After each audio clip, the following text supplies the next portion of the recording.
Greece পরিচালিত লাইবেরিয়ার পতাকাবাহী পণ্যবাহী জাহাজ ম্যাজিক সিজিতে রোববার ক্ষেপণাস্ত্র এবং ড্রোন হামলা চালিয়েছিল ইয়েমেনের বিদ্রোহীরা। মঙ্গলবার বিদ্রোহীদের প্রকাশিত একটি ভিডিও ফুটেজে দেখা গেছে সশস্ত্র ব্যক্তিরা জাহাজে উঠে ধারাবাহিক বিস্ফোরণ ঘটাচ্ছে, যার ফলে জাহাজটি ডুবে যায়।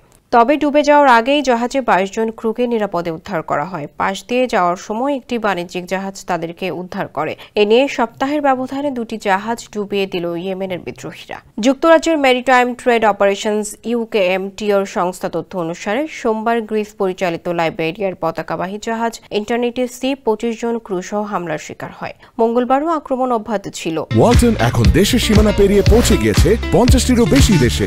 ওয়ালটন, ঘরে ঘরে বিশ্বজুড়ে। এর মধ্যেই রাতভর অনুসন্ধান ও উদ্ধার অভিযান চালানো হয়েছিল।